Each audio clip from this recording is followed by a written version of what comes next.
Please, the Honorable Prime Minister. The Honorable Prime Minister. Please.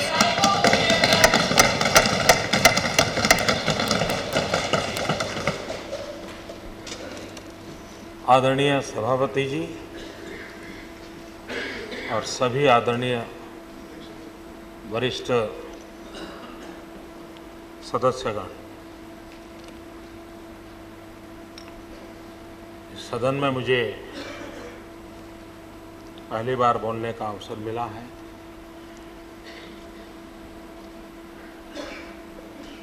यहाँ सारे अनुभवी वरिष्ठ महानुभाव हैं। आगे मुझे उन सब से बहुत कुछ सीखना भी है, लेकिन आज प्रारंभ में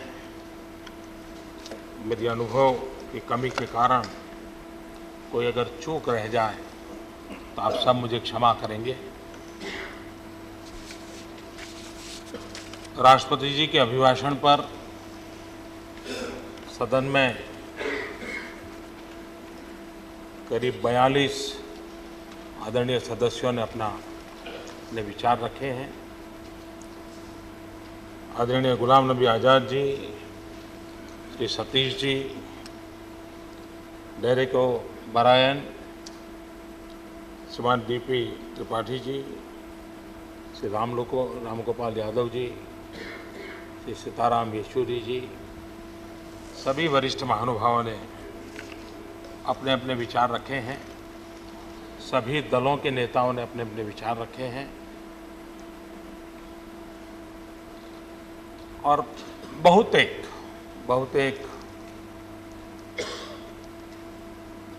इसका समर्थन हुआ है, या तो कहीं पर कुछ रचनात्मक सुझाव भी आए हैं और कुछ एक में अपेक्षाएं भी व्यक्त की गई है। लेकिन ये चर्चा बहुत सार्थक रही है। किसी भी बेंच पर क्यों न बैठे हो, लेकिन स्वीकार योग्य जो भी सुझाव आए हैं, उन सुझावों का आने वाले दिनों में रचनात्मक तरीके से सही उपयोग करने का हम प्रयास करेंगे। और इसके लिए मैं रचनात्मक सुझाव देने वाले सभी आदरणीय सदस्यों का आभार भी व्यक्त करता हूँ। कुछ आदरणीय सदस्यों ने चिंता भी व्यक्त की है, आशंका व्यक्त की है कि कैसे संभव होगा,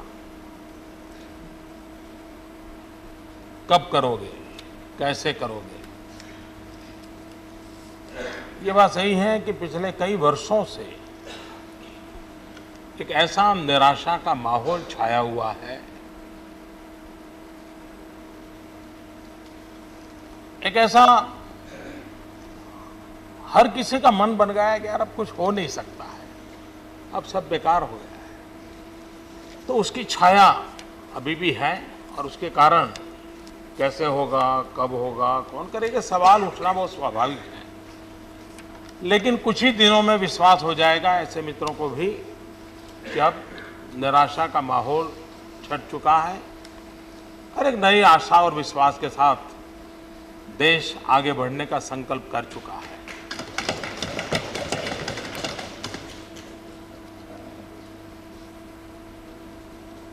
कई वर्षों के बाद देश ने एक ऐसा जनादेश दिया है जिसमें देश ने स्थिरता को प्राथमिकता दी है, एक स्टेबल गवर्नमेंट के लिए वोट किया है। भारत के मतदाताओं का यह निर्णय सामान्य निर्णय नहीं है। हम देशवासियों का आभारी हैं। भारत की संसदीय प्रणाली को इतने उमंग और उत्साह के साथ देश ने अनुमोदन किया है, लेकिन साथ साथ समय की ये मांग है कि हम सब हमारे इतने महान लोकतंत्र प्रति गौरवान्वित होकर के विश्व के सामने जरा सर ऊंचा करके आंख मिला करके बोलने की आदत बनाएं।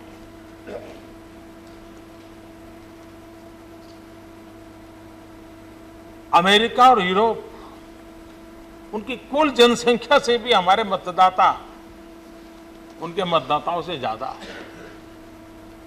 यानी हम कितने बड़े विशाल देश हैं, कितना बड़ा लोकतंत्र है। हमारे यहाँ अनपढ़ हो, गरीब हो, गांव में रह रहा हो, पहनने को कपड़े भी ना हो, लेकिन उसके रगों में जिस प्रकार से लोकतंत्र ने जगह बनाई है, ये हमारे देश के बड़े गौरव की बात है। लेकिन विश्व के सामने हमें इसे उस रूप में अभी तक ला नहीं पाए। ये हम सबका सामूहिक कर्तव्य है कि हम भारत की इस लोकतांत्रिक ताकत को विश्व के सामने उजागर करें और एक नए आत्मविश्वास का हम संचार करें, उस दिशा में हमने प्रयास करना चाहिए।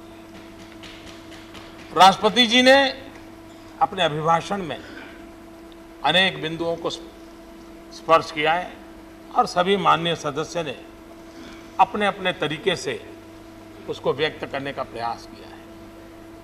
लेकिन एक बात मैं जरूर कहना चाहता हूं, विजय और पराजय दोनों में सीख देने की ताकत होती है और सीख पाने की आवश्यकता भी होती है।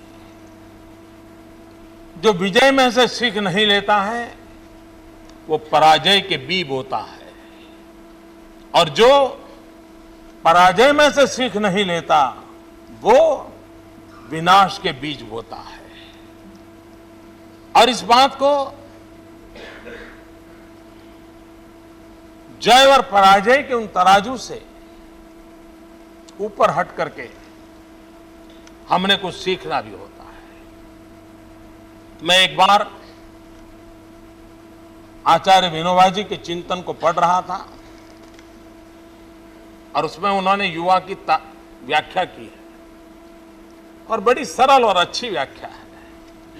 उन्होंने कहा युवा वो होता है जो आने वाले कल की सोचता है, आने वाले कल की बोलता है, लेकिन जो बीते हुए बातों को गाता रहता है वो युवा नहीं हो सकता है, उसकी सोच युवा नहीं हो सकती है। उसके लिए बीती हुई बातों को ही गुनगुनाते रहना, लोग स्वीकार करें या न करें, लोग अस्वीकार करें तो भी उसी अपने लहजे में रहना, ये हमने भी देखा है। कभी रेलवे में, बस में कोई ऐसे बूढ़े सज्जन मिल जाते हैं तो देर तक उनको सुनना पड़ता है, क्या क्या उनके भूतकाल उनका क्या था, वो सारी कथाएं सुननी होती है। तो ये विनोबा जी की युवा की बड़ी बढ़िया डेफिनेशन है और मैं मानता हूं कि उसके हमने आगे वाले दिनों की ओर सोचने के लिए प्रेरित करती है। भारत की एक ताकत उसका संघीय ढांचा है। बाबा साहब आंबेडकर और उस समय के हमारे विद्वत पुरुषों ने हमें जो संविधान दिया है उसकी एक सबसे बड़ी ताकत है संघीय ढांचा। हमें आत्मचिंतन करने की आवश्यकता है कि क्या हमने दिल्ली में बैठ करके संघीय ढांचे को ताकत दी है या नहीं दी है, और अधिक सामर्थ्यवान बनाया है कि नहीं बनाया है। और अगर भारत को आगे बढ़ना है तो राज्यों को आगे बढ़ना होगा। अगर राष्ट्र को समृद्ध होना है तो राज्यों को समृद्ध होना होगा। अगर राष्ट्र को सशक्त होना है तो राज्यों को सशक्त होना पड़ेगा। और इसलिए जब मैं गुजरात में मुख्यमंत्री के रूप में काम करता था तो हम एक मंत्र हमेशा बोलते थे, भारत के विकास के लिए गुजरात का विकास। ये हम हमेशा शब्द प्रयोग करते थे। ये राज्यों के अंदर ये माहौल हम पनपा पाए हैं क्या? मेरा ये सद्भाग्य रहा है कि एक राज्य के मुखिया के रूप में पीड़ा क्या होती है उसने बहुत मैंने झेला है, अनुभव किया है। मेरा ये भी सौभाग्य रहा है कि अनुकूल सरकार दिल्ली में हो तब राज्य का क्या हाल होता है, और प्रतिकूल सरकार दिल्ली में हो तब राज्य का क्या हाल होता है। और इसलिए मैं एक भुक्तभोगी व्यक्ति हूं। मैंने इन कठिनाइयों को झेला है। राज्य को कितनी मुसीबतें झेलनी पड़ती हैं इसको मैंने भली भांति समझा है। राज्य कितनी ठोकरें खाता है, राज्य की बात को किस प्रकार से नकारा जाता है, सिर्फ निजी स्वार्थ के खातिर राज्य की विकास की योजनाओं को किस प्रकार से रोका जाता है, पर्यावरण के नाम पर राज्य की विकास यात्रा को दबोचने के लिए किस प्रकार के षड्यंत्र होते हैं, इन सारी बातों का मैं भुक्तभोगी हूं। और इसलिए एक ऐसे व्यक्ति को प्रधानमंत्री बनने का अवसर मिला है, एक ऐसे व्यक्ति को देश की सेवा करने का सौभाग्य मिला है जो भली भांति राज्यों की पीड़ा को समझता है। और इस पीड़ा में से मैं आज इस सदन को विश्वास देता हूं। आदरणीय सभापति जी, राष्ट्रपति जी के भाषण में हमने इस बात को बल दिया है और हमने कोऑपरेटिव फेडरलिज्म की बात कही है। ये बड़े भाई छोटे भाई वाला कारोबार नहीं चलेगा। हमने राज्यों के साथ समानता का व्यवहार करना होगा, कंधे से कंधा मिलाकर के काम करने का दिशा हमने बना ली। हमने एक ऐसी कार्य संस्कृति विकसित करनी होगी जिसमें राज्य को भी अनुभूति हो कि मैं भारत की भलाई के लिए काम कर रहा हूं, और भारत की सरकार चलाने वाले लोगों के भी मन में रहना चाहिए हिंदुस्तान का छोटा सा छोटा राज्य भी क्यों ना हो, उसके विकास के बिना हिंदुस्तान का विकास होने वाला नहीं है। ये मन की रचना के साथ, इस मन की रचना के साथ देश को आगे चलाना है। और मैं आदरणीय सभापति जी बड़ा विश्वास से कहता हूं कि बहुत सी बातें ऐसी हैं जो अगर राज्यों को विश्वास में लें तो हमारे कार्य की गति बहुत बढ़ सकती है।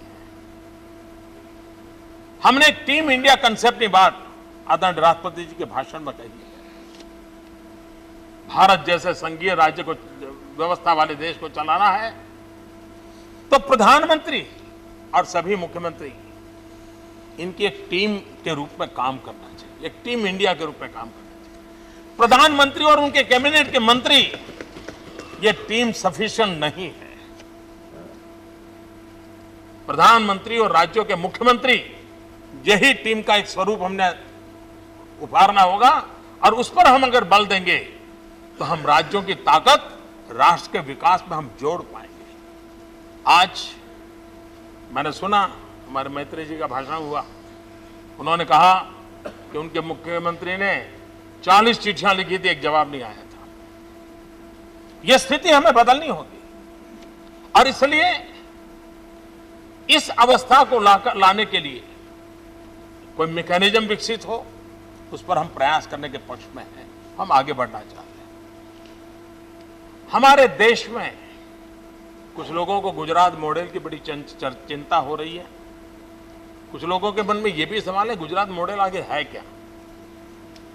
तो उनकी इस मुसीबत का तो मैं अंदाज लगा दो। गुजरात मॉडल को अगर सरल भाषा में समझना है तो वो ये है कि अगर उत्तर प्रदेश में मायावती जी की सरकार ने कोई अच्छा काम किया हो, उसको समझना, स्वीकार करना और हमारे यहां लागू करना, ये गुजरात मॉडल है।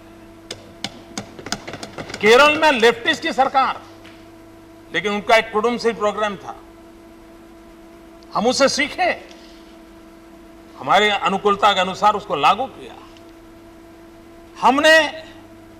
और सबसे बड़ी बात है कि आज एक राज्य दूसरे राज्य की जो चर्चा हो रही है वो मॉडल की चर्चा हो रही है, और मॉडल की चर्चा विकास के संदर्भ में हो रही है।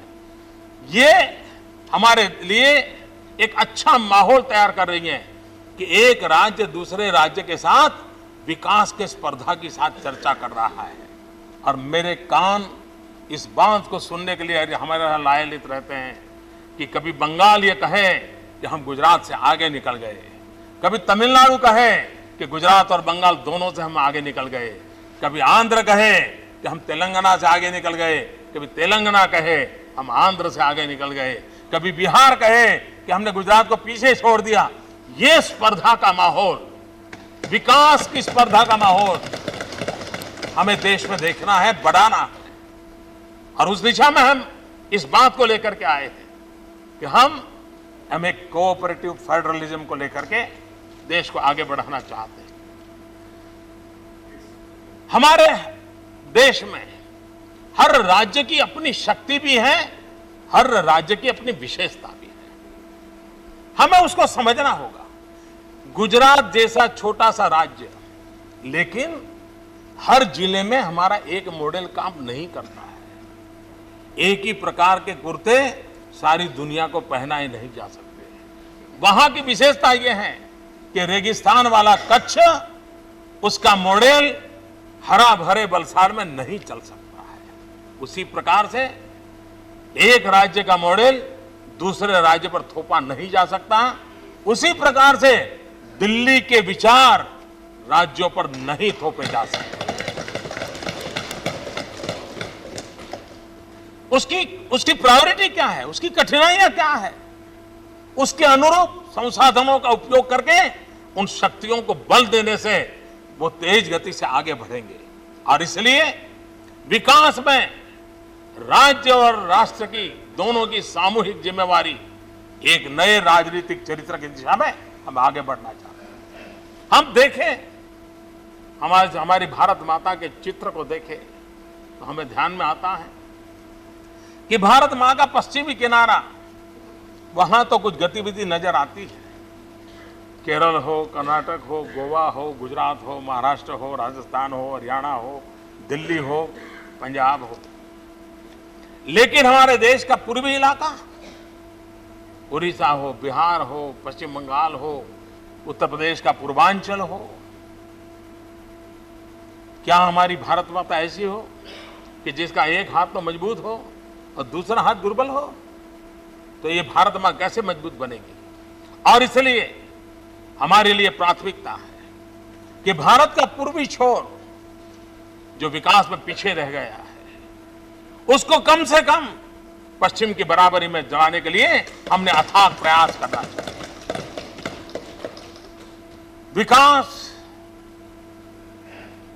जब हम कहते हैं सबका साथ सबका विकास, विकास सर्वसमावेशक होना चाहिए, विकास सर्वस्पर्शी होना चाहिए, विकास सार्वदेशिक होना चाहिए, विकास सर्वप्रिय होना चाहिए, विकास सर्वहितकारी होना चाहिए।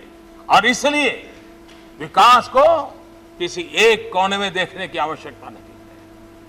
उसको परिभाषित करें तब एक समग्र के कल्याण की परिभाषा को लेकर के आगे बढ़ने की कल्पना लेकर के हम चलने वाले लोग हैं।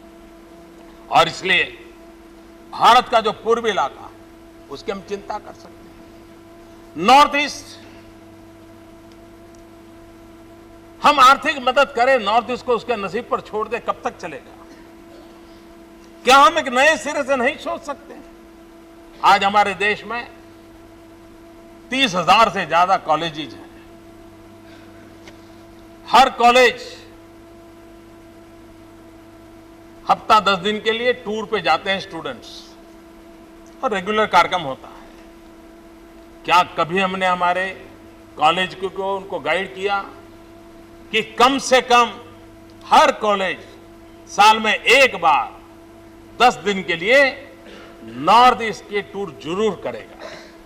आप विचार कीजिए, अगर देश की 30,000 कॉलेज के 100 विद्यार्थी नॉर्थ ईस्ट में एक हफ्ता रह करके जाते हैं, नॉर्थ ईस्ट का टूरिज्म कितना बढ़ सकता है, इको टूरिज्म कितना बढ़ सकता है।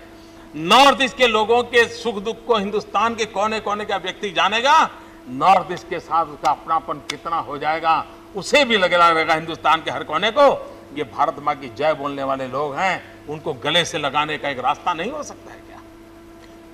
तरीके ढूंढने होते हैं, किस प्रकार से नए तरीके से हम देश को चला सकते हैं, उसकी योजना बनानी होगी।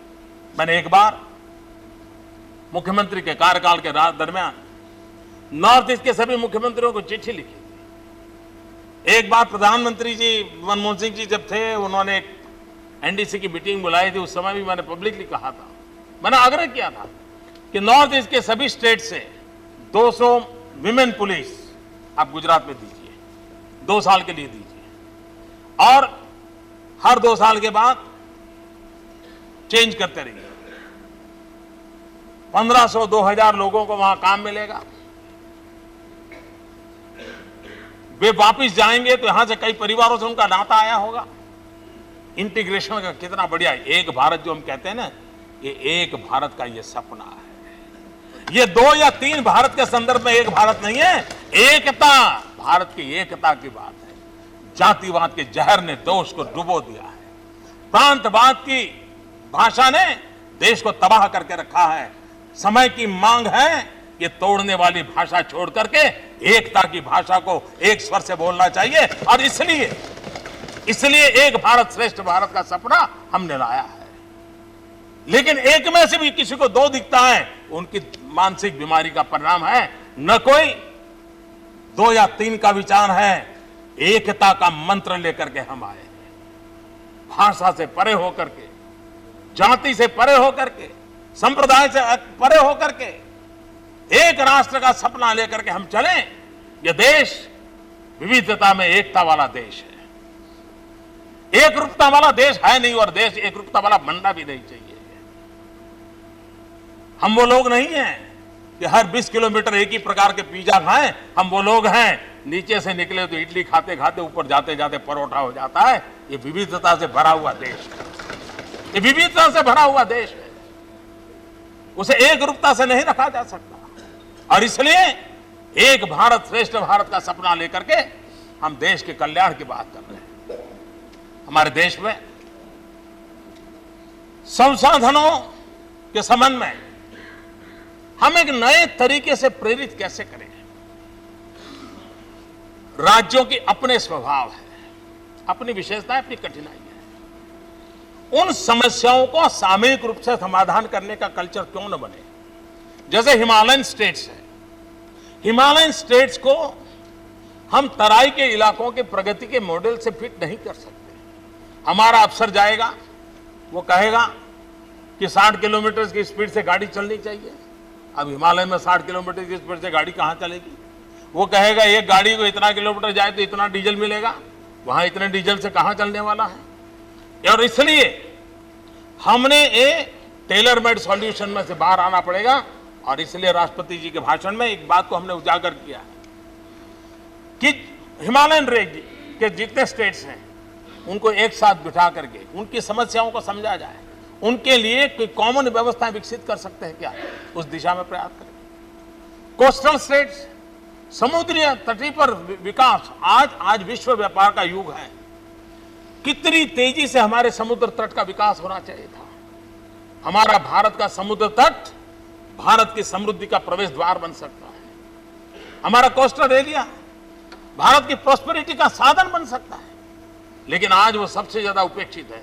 हमने ज्यादा से ज्यादा सोचा तो मछुआरों का सोचा, हमारे पूरे कोस्टल बेल्ट के डेवलपमेंट के लिए नहीं सोचा। और इसीलिए तो राष्ट्रपति जी के भाषण में कोस्टल डेवलपमेंट के लिए एक अलग से विचार करने के लिए व्यवस्था सोची। और चाहते हम कि कोस्टल राज्य एक साथ बैठे, कोस्टल डेवलपमेंट में कॉमन क्या विचार हो, क्या कठिनाइयां, एक दूसरे को कोऑर्डिनेट कैसे करें, एक दूसरे की ताकत कैसे बने, और विकास की स्पर्धा में वो एक दूसरे को कैसे अपने अनुभवों को शेयर करें। अगर भारत का समुद्री तट, हम एक ऐसे भौगोलिक लोकेशन पर हैं, हम ईस्ट और वेस्ट को जोड़ने के लिए एक समुद्री बहुत बड़ी ताकत बन सकते हैं। लेकिन हमने उसके जितना आगे बढ़ना चाहिए। आज कोलंबो, छोटा सा देश का एक कोलंबो, विश्व व्यापार में, सामुद्रिक व्यापार में जिस प्रकार का सेंटर बना हुआ है, इस तरफ सिंगापुर बना हुआ है, इस तरफ पाकिस्तान के अंदर चीन अपने डेरे मुंह डाल रहा है, तब जाकर के भारत के समुद्री तट की ओर एक विशेष ध्यान देने की आवश्यकता है। क्या उसके लिए हमारे समुद्र तट के राज्यों के विकास का मॉडल उनके साथ बैठ करके नहीं बनाया जा सकता? हमारे यहां लैंडलॉक्ड स्टेट्स है, उनमें भी विविधताएं भरी पड़ी है। उनकी विविधताओं को समझ करके। हमारे यहाँ माओवाद से इफेक्टेड एरिया है, कुछ माओवाद प्रोन जोन भी है, क्या उसी को आइडेंटिफाई करके उनके साथ बैठ करके उसी स्पेसिफिक समस्या के समाधान के लिए केंद्र और राज्य मिलकर के काम नहीं कर सकते? और इसलिए हम आगे आने वाले दिनों में इन चीजों को आगे कैसे ले जाए, उस आगे ले जाने का हमारा रास्ता भी यही लेकर के हम चलना चाहते हैं, ताकि हिंदुस्तान का हर एक राज्य अपनी शक्ति और सामर्थ्य के आधार पर विकास की यात्रा में आगे है। आजकल क्या हुआ है, हम दिल्ली में राजनीतिक माइलेज प्राप्त करने के लिए कोई भी निर्णय कर लेते हैं, कोई भी कानून बना देते हैं, लेकिन उसको इंप्लीमेंट करने की जिम्मेवारी स्टेट की होती है। उसके पास रिसोर्सेज नहीं होते और इसलिए वो योजना धरी की धरी रह जाती है, अखबार में 4-6 दिन आ जाता है और फिर गाली पड़ती है स्टेट को कि आपने दिल्ली ने किया, आपने लागू नहीं किया। ये तनावपूर्ण वातावरण हम क्यों पैदा करते हैं? मैं राज्य में रहा हूं, इसलिए मुझे मालूम है कि ये तनाव हमें विपरीत दिशा में ले जाता है और इसलिए हमने स्थितियों के विषय एक गंभीरता से सोचने की आवश्यकता है और उसमें बदलाव करने की आवश्यकता है। हमारे एग्रीकल्चर के भी एग्रो क्लाइमेट जोन है,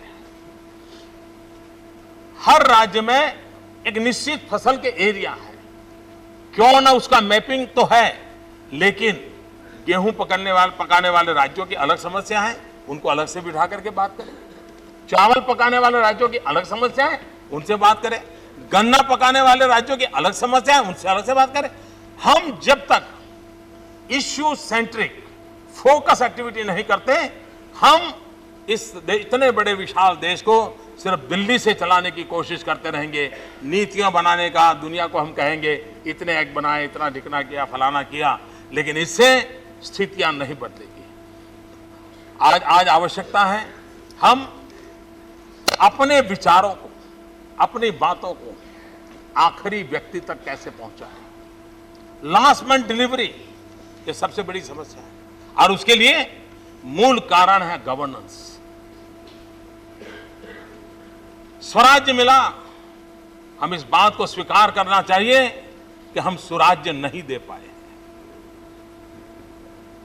और जिन्होंने मैं नेता चुना गया उस दिन का भाषण सुना होगा, मैंने साफ कहा है, मैं इस विचार का नहीं हूं कि पूरा पहले की सरकारों ने कुछ नहीं किया है और कोई सरकार कुछ न करने के लिए तो आती नहीं है, हर सरकार कुछ करने के लिए आती है। अपने अपने समय में हर सरकार ने कुछ न कुछ किया है, उन सबके क्यूमुलेटिव परिणाम का आज हम यहां है। लेकिन जितना होना चाहिए था नहीं हुआ है, जिस दिशा में होना चाहिए था नहीं हुआ है, और जिस प्रकार से देश के अंदर ऊर्जा भरनी चाहिए थी ऊर्जा नहीं भरी है। इन कमियों को हमें पूर्ण करना होगा और यही देश के नेता बाहर जाकर के आज भी कहते हैं कि हमारा देश तो गरीब है और वही हमको यहां मिसाइल दिखा रहे हैं। यह देश कभी सोना की चिड़िया कहा जाता था, यह देश विश्व के समृद्ध देशों में आगे माना जाता था, यह देश ज्ञान विज्ञान की दुनिया में प्रगति का माना जाता था। गुलामी के कालखंड में से ध्वस्त हो चुका, उसमें से हम बाहर आ सकते थे। सुराज्य की ओर हम कैसे बल दें?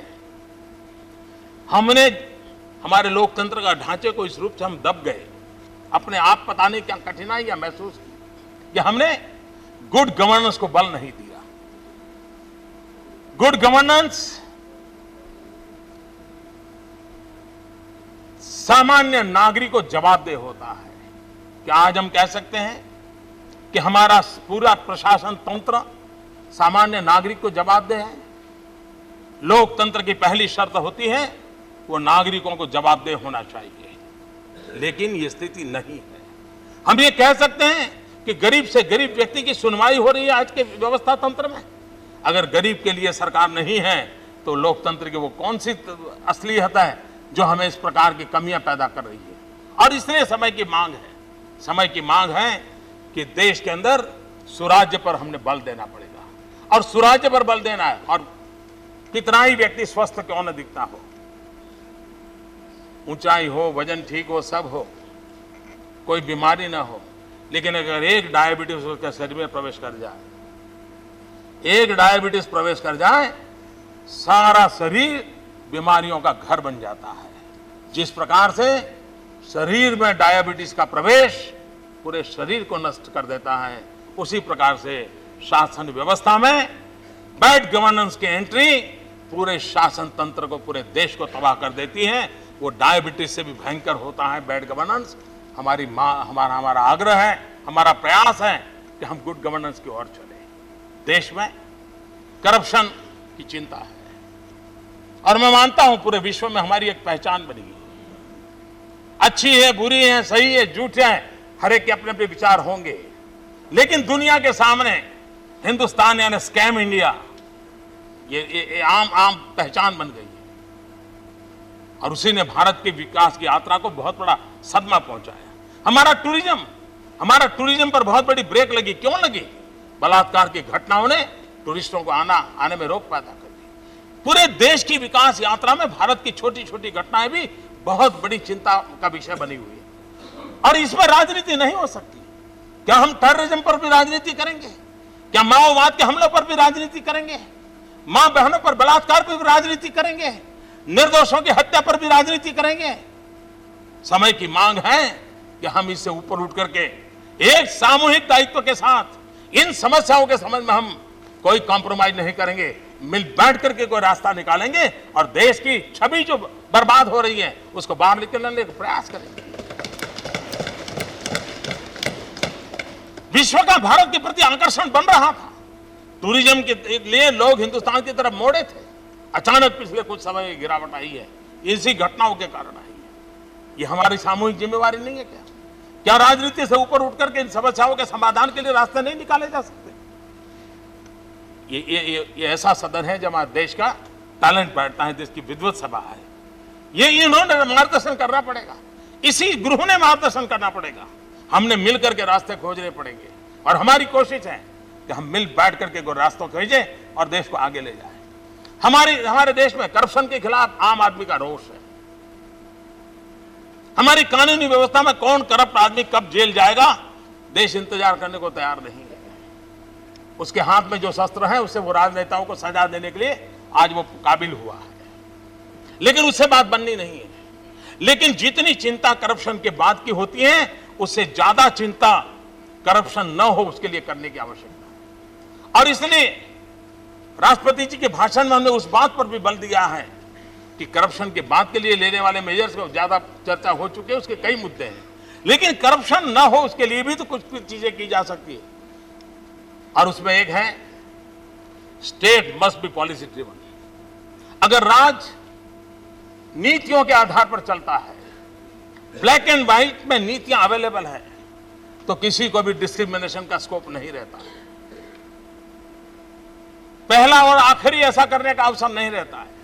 सबको समान अवसर मिलता है और हर कोई सवाल पूछ सकता है और अगर वो ट्रांसपेरेंसी हो तो state must be policy driven. अगर पॉलिसी ड्रिवन स्टेट है तो करप्शन की संभावनाएं बहुत ही ग्रे एरिया बहुत कम रहता है। दूसरा है टेक्नोलॉजी। आज टेक्नोलॉजी करप्शन को रोकने में एक बहुत बड़ा रोल प्ले कर सकती है।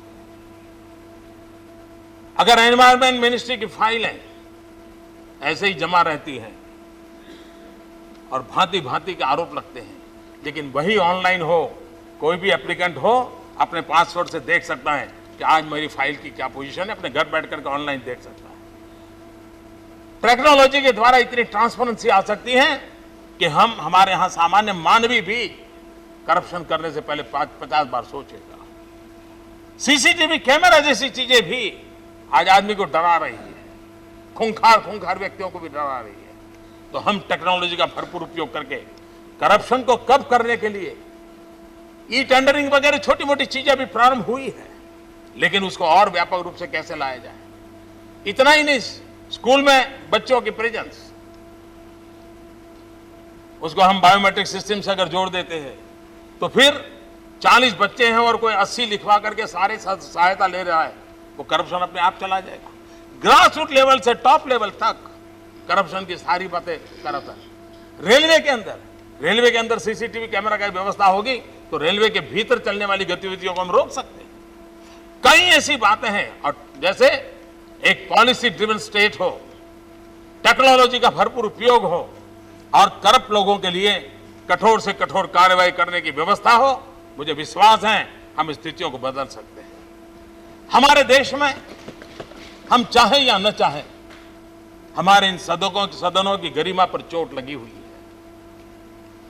एक व्यापक चर्चा है कि संसद में वो लोग जाते हैं जिनका क्रिमिनल बैकग्राउंड होता है। 5 हो, 7 हो, 10 हो, लेकिन एक छवि बनी है। ये हम लोगों की सामूहिक जिम्मेवारी है कि हम इस कलंक से हमारे दोनों सदनों को मुक्त करें। और कलंक से मुक्त करने का एक अच्छा उपाय है, हम सब मिलकर के तय करें, भारत के सुप्रीम कोर्ट को रिक्वेस्ट करें कि अभी जितने हमारे सदस्य हैं उसमें अगर किसी का भी कोई एफआईआर लॉन्च हुआ है, जुडिशियल मैकेनिज्म के द्वारा उसको एक्सपीडाइट किया जाए और 1 साल के भीतर भीतर दूध का दूध और पानी का पानी होना चाहिए।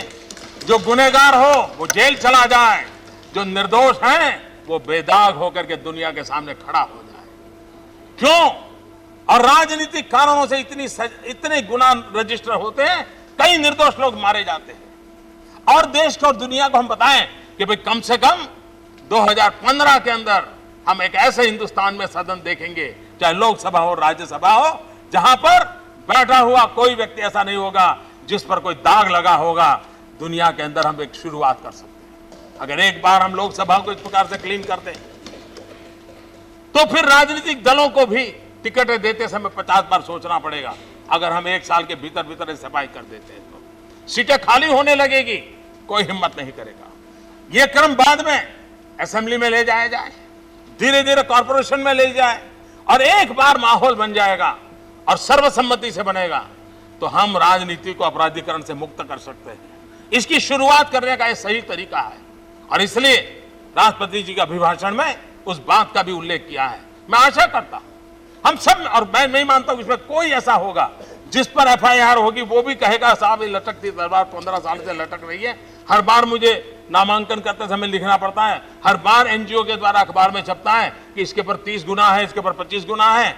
हर कोई मुक्ति चाहता है। न्याय की प्रक्रिया को उस प्रकार से हम संचालित करें और मैं मानता हूं कि सभी सदस्य, लोकसभा के हो, राज्यसभा के हो, ये सब मिलकर के इस बात के लिए सहयोग करेंगे और हम उस दिशा में सुप्रीम कोर्ट की मदद लेकर के जो गुनहगार हैं उनके लिए जेल हो, जो बेगुनाह हो वो बेदाग दुनिया के सामने प्रस्तुत हो, उसकी व्यवस्था हमने करनी चाहिए। और ये तो सदन में वो सामर्थ्य है कि उस काम को कर सकते हैं। ऐसे अनेक विषय हैं।